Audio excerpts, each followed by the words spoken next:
Hello people of the verse and welcome to the channel. It's the Eradicator, and in this video we will be talking about the commodity price alerts from the Mobiglass. It is in a journal, something that was kind of introduced with this patch. It was expanded during the Invictus Launch Fleet Week event and it was pretty good. Some people were able to make quite a big bunch of money, especially with some of the biggest materials, although some people were saying that the profit margins were not that great when you were looking at the actual profit you were making per money spent. Nevertheless, now that the Invictus Fleet Launch Week is over, is the app still useful if you want to make a profit? Is it still worth it? Is it still worth your time? Where we are going to check it out right here in this video. But before we move on, guys, of course, let's talk about this month exceptional giveaway, as I am giving away a Novril Tumbril tank, Tumbril Nova tank, for all of the people who subscribe to this channel and my new channel, the Eradicators, which is where I talk about everything that is non-Star Citizen related video. We'll have the reaction to the Battlefield 2042 video as well later today. You may want to check it out. The link is in the description down below. Also, for the people who support me on Patreon and via the join button membership as well, I'm giving away this beautiful RSI Scorpius with LTI. This is a giveaway on my Discord channel. You should have access to my Discord channel if you are supporting this channel. Good luck to everyone out there. All right, guys, now let's talk about commodity price alerts, because, well, it used to be at the beginning not so useful because it was only covering, for example, only processed foods and distilled spirits. Now, distilled spirits is an interesting commodity because you can make some decent money out of it. Sometimes it can go all the way to almost 20% if you are very lucky. But processed food, the problem with processed food is that it is very cheap. So even if you fill an entire C2 Hercules right now, which is the biggest cargo ship in the verse with 692 SU of cargo capacity, even if you fill that, you can barely make maybe 15,000 credits if you are very lucky. So that's not fantastic at all. We'll be checking out if this app right now still tells you the best places to go and to buy and to sell, and if also the commodities that were introduced during the launch fleet are still here. Because if you remember, we were introduced to some really nice commodities like helium, which was at 7 alpha UEC per unit if I remember correctly, but some of them were much more expensive. For example, then you had fireworks, which obviously, right, the verse is not going to need firework all the time, so that would not be much of a surprise if we don't have fireworks anymore. But we also had more commodities like construction materials and audio-visual equipment, which I believe should be commodities that should remain in the verse because it makes sense.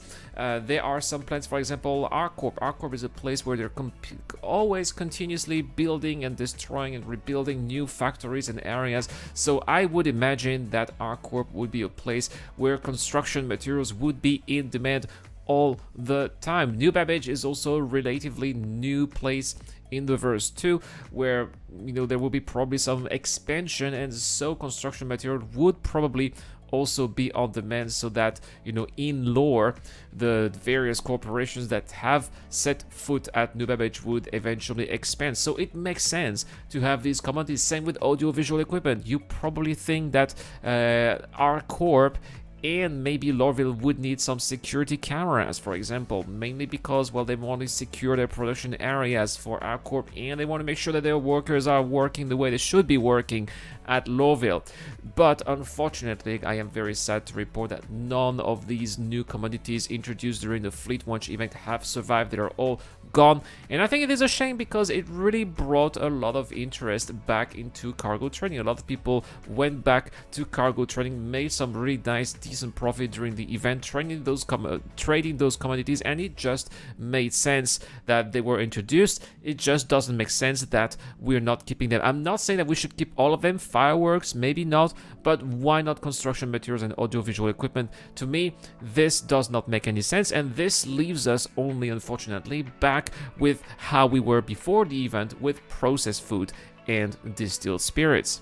Right, well, at least the thing that we can do when we are trading with those places here. I am at Bountiful Harvest on Daymar. I haven't been to Daymar for a long time, so it's a good opportunity to try a couple of things. Is it easy to land here on one of those small outposts that don't have a pad with a ship as massive as a C2 Hercules? Well, it's not, and you can clearly see that the ship here is really struggling to stay where it is. So something that you should keep in mind as well when you're going to those small outposts, well, maybe they're not entirely adapted for some of the biggest ships, but that's not really the point here. I am going to, well, if it let me open, there we go. I'm going to buy a couple of things here. Apparently there is a low price for processed food, but I'm also going to be buying distilled spirits since they have a much better margin. Well, it looks like we do have a couple of them here. Only 15 SCU of distilled spirits. Well, it's better than nothing, so I'm still going to buy that anyway. Is there going to be enough processed food though to be able to fill the C2 Hercules? Yes, there is. Just it's a little bit bugged here. Let's go back. There you go. 682 SU of processed food. It is a lot of money that I am spending for sure here, but we will see eventually if it is going to be worth the investment for 85,000 Alpha UEC. And according to the trade app, there is an understock purchase price at Nubabage of 150 per unit. This is the most expensive purchase stock of the verse right now, so we will be going to Nubabage and we'll be checking out if first it stays at 150, which maybe is not going to be but likely, and what profit we're going to make when we are selling this at 150. So let's go. Now, just to give you an idea, it took me 18 minutes to go from Bountiful Harvest all the way to here, the TDT at Nubabage. But let's see how much money are we making. Remember, I bought all of the processed food for 85,000. And here it looks like, well, there's going to be distilled, the processed food here started at 85,000 and I'm selling it for 97,000. So I'm making a profit of 12,000 Alpha UEC. That is not a lot. That is not a lot, especially since I spent, guys, remember I spent 18 minutes traveling all the way from Bountiful Harvest until here. And on top of that, the selling price did not match what the app was saying. The price here was 140, it was supposed to be 150. A couple of reasons for that. The first one is probably some traders saw the very good price, went before me, bought some processed food and sold it at Nubabage. That is entirely possible, and as a result there is no more understock here at Nubabage, or it could be bugged as well.